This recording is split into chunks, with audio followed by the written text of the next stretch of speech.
لا تنسوا الاعجاب بالفيديو والاشتراك في القناة.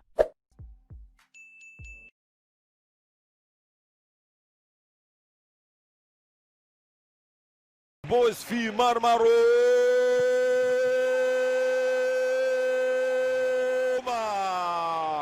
روما اهتزت شباكه عن طريق جيم بيير نسامي الكاميروني بكل روعة وكل دقة. وضع الكرة في مرمى باو لوبيز معلنا هو الأهداف هذا الشوط الأول للذهبي الأصفر والأصفر الذهبي.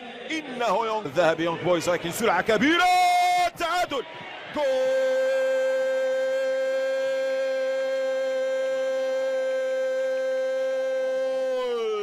برونو بيريز يعيد للذئاب عواءها صياحها صرختها في المباراة. إنه تعادل يا سادة. دخل كبير القوم مخيطة ريان جول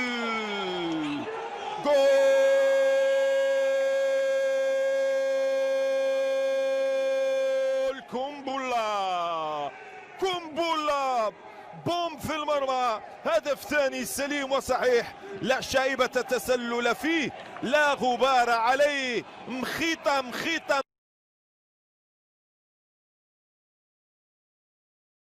الهدف الأول هجوم مركز من جانب الكمار الهولندي في دقيقة 56 يتمكن من افتتاح التسجيل والوصول لمرمى أليكس ميريت. تقريبا الكرة والهجوم الوحيد المركز الذي قاده فريق الكبار منذ بداية المباراة. كرة من سفينسون ليوكيناري سوغاوارا، يرجع سفينسون، ممتازة التمريرة، وداني ديفايد أسبق من كاليدو كوليبالي.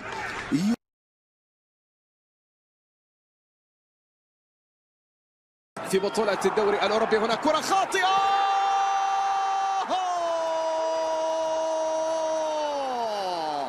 فونتاس يسجل ولكن ليس كأي هدف.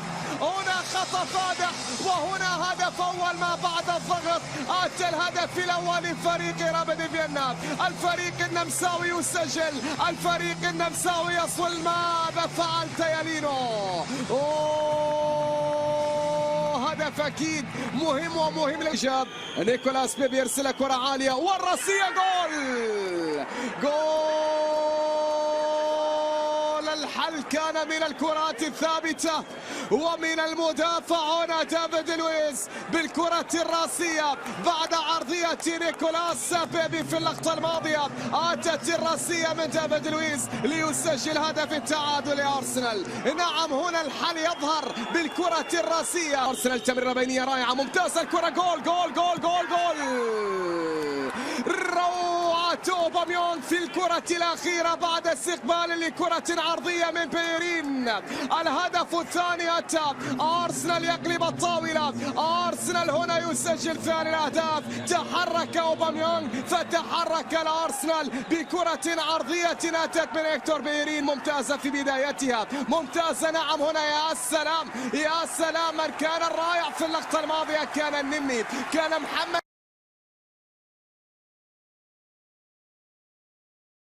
Il est parfait ce ballon. L'apprentissage du haut niveau est compliqué pour l'OGC Nice. 10 minutes de jeu.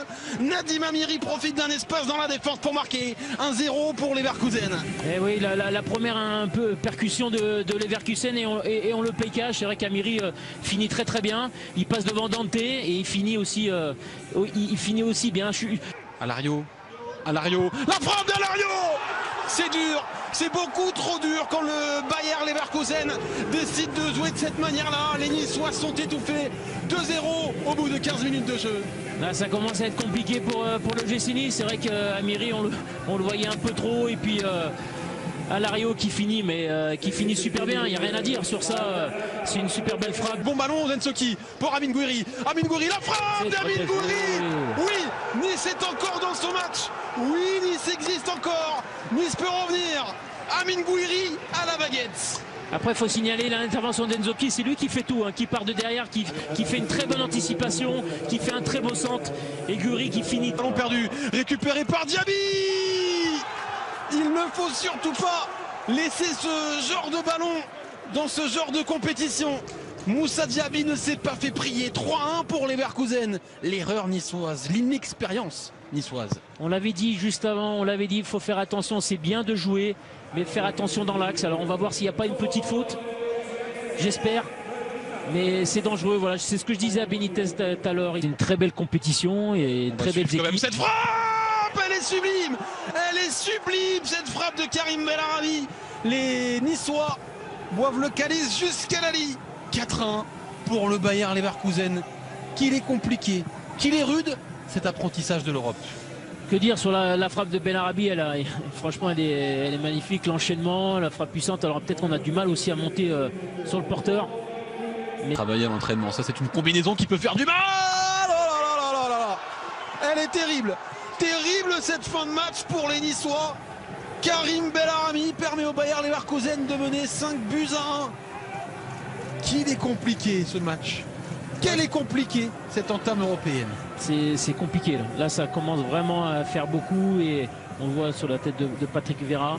Mais c'est encore un ballon qui revient, on monte pas assez vite. Pour les Niçois, attention à Diaby. Attention à Diaby, attention à Diaby, parce que ça peut faire très très mal. 6-1 avec le but de ce jeune prodige, Florian Wirtz, 17 ans, premier match européen, s'amuse de la défense niçoise. Wirtz, il était tout seul, mais c'est sûr que là, Nice a complètement lâché. Et puis Diaby aussi, on le signalait en première mi-temps qu'il faisait un bon match. Et là, encore un très bon ballon. Mais là, on constate que Nice a complètement lâché. Et ça, c'est des signes qui sont... Le centre de Danendoy pour Youssef Attal avec Alexis Claude Maurice. Au moins, les Niçois n'ont pas complètement abdiqué. Claude Maurice marque le second but pour l'OGC Nice. La réaction est là. C'est sûr que 6-1, c'était énorme. Après, de marquer un petit but, même si voilà, le match est...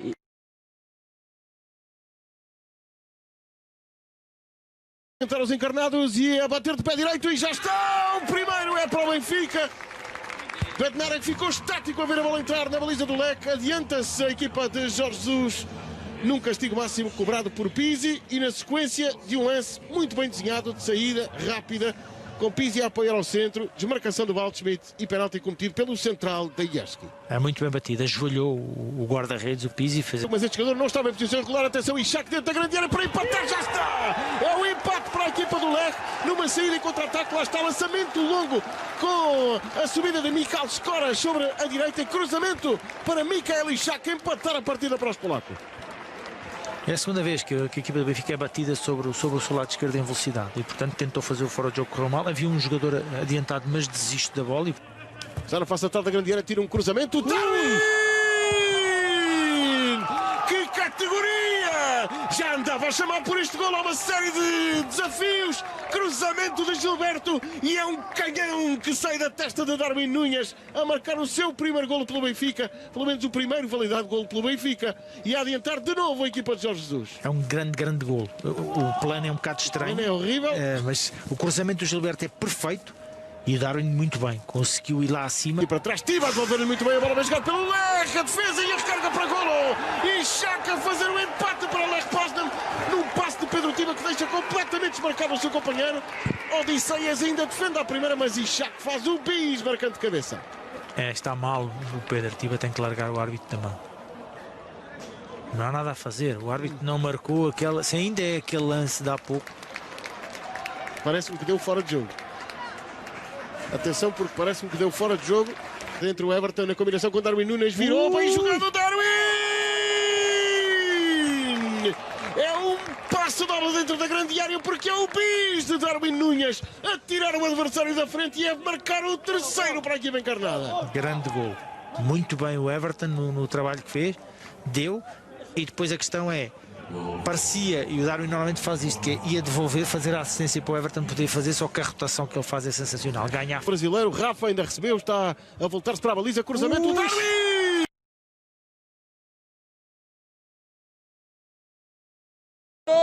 جميلة وفرصة أمام المرمى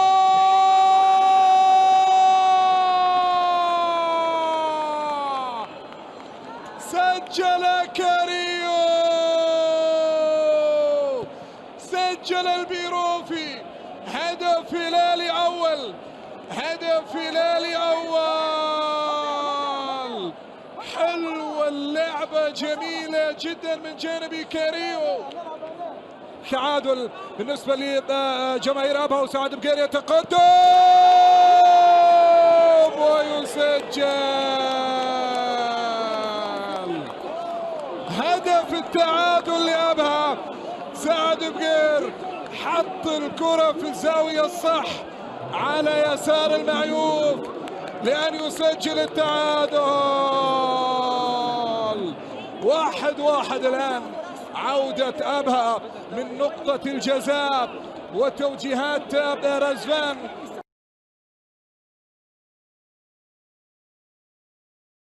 وميسي وكرة وخطيرة وساني وجول. الدبابة وأبا يظهر أمام النصر. الله